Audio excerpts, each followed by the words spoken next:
Hello అండి, welcome to our channel Palnadu పిల్ల. So ఇవాళ స్నాక్ రెసిపీ వచ్చేసి, ఈరోజు నేను చేసిన రెసిపీ స్నాక్ రెసిపీ అండి. ఈరోజు స్నాక్ రెసిపీ వచ్చేసి పకోడీ అనమాట, ఆనియన్ పకోడీ.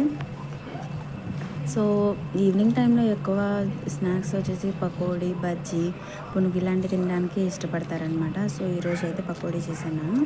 పకోడీ ఎలా చేయాలి అని చెప్పేసి అంటే ఇదేం తెలియదు కాకపోవచ్చు. సో నేను ఎలా చేస్తాననేది మీతో షేర్ చేసుకున్నా. ఎవరికైనా సో టేస్ట్లో కొంచెం డిఫరెన్స్ కావాలనుకుంటే చేసుకోవచ్చు. ఎప్పుడు చేసేలా కాకుండా వేరే వేరేగా చేస్తే తినడానికి కూడా ఇష్టపడతారు కాబట్టి. సో ఫస్ట్ ఏం చేయాలి అని అంటే, గిన్నె తీసుకొని అందులో ఆనియన్స్ అనేది పొడవుగా కట్ చేసుకోవాలి, ముక్కలుగా కాదు. పొడవుగా కట్ చేసుకున్న ఆనియన్స్ దాంట్లో వేసి బాగా కలిపేసిన తర్వాత అందులో సాల్టు, జీలకర్ర, కారము, నేను కారం వేసానండి, ఇష్టమైన పచ్చిమిర్చి వేసుకోవచ్చు. సో పిల్లలు తింటే పంటి కింద పడితే ఏడుస్తారని చెప్పేసి నేను పచ్చిమిర్చి వేయలేదు, కారం వేసాను.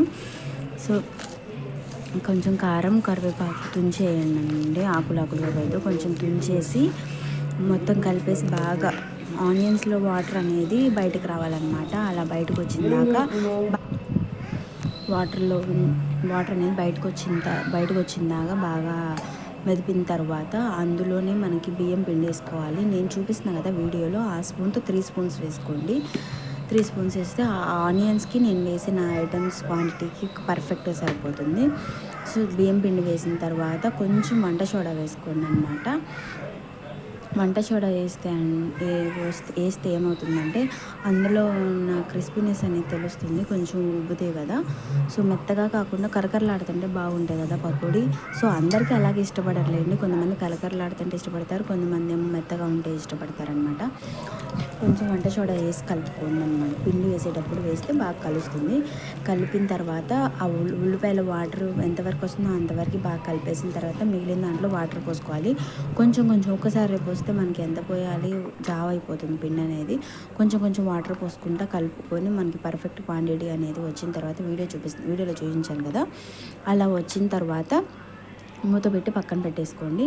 పక్కన పెట్టి ఇప్పుడు స్టవ్ ఆన్ చేసి స్టవ్ మీద బాండి పెట్టి అందులో ఆయిల్ పోసుకోండి. నేనైతే అందరూ ఇదే ఆయిల్ వాడకపోవచ్చు, నేనైతే స్నాక్ రెసిపీస్ ఆర్ టిఫిన్స్లోకి అనేది పామ్ ఆయిల్ వాడతాను. సో మామూలు కర్రీస్లోకి అయితే రిఫైండ్ ఆయిల్ వాడుకుంటాము.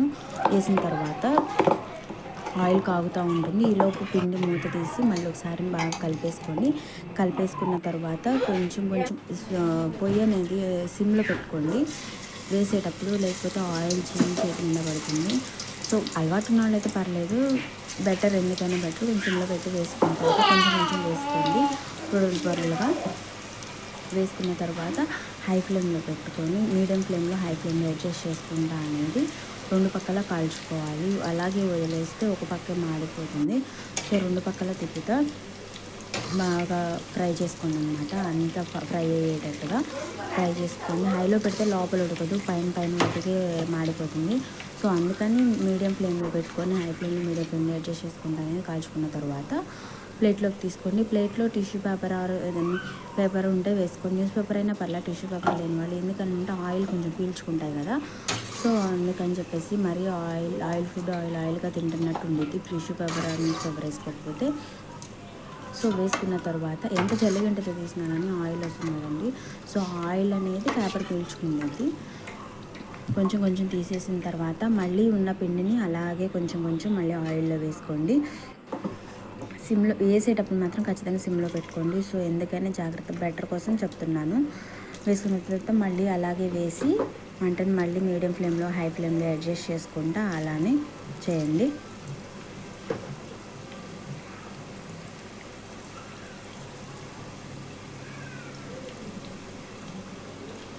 అలానే కొంచెం వేస్తూ ఉంటే అనమాట.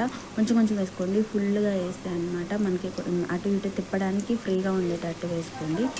లేకపోతే ఏంటంటే ఒకవైపు ఉడికితే ఒకవైపు ఉడకుండా అలా ఉండిపోతాయి.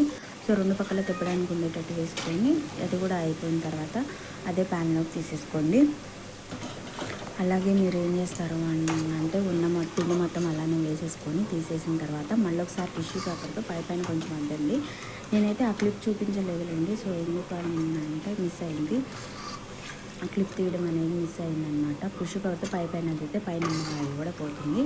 లేకపోతే కొంచెం గిన్నెలోనే కొంచెం పైకి కిందకి అలా ఎగరేసినా సరే పోతుందనమాట. సో చాలా చాలా బాగుంటాయండి.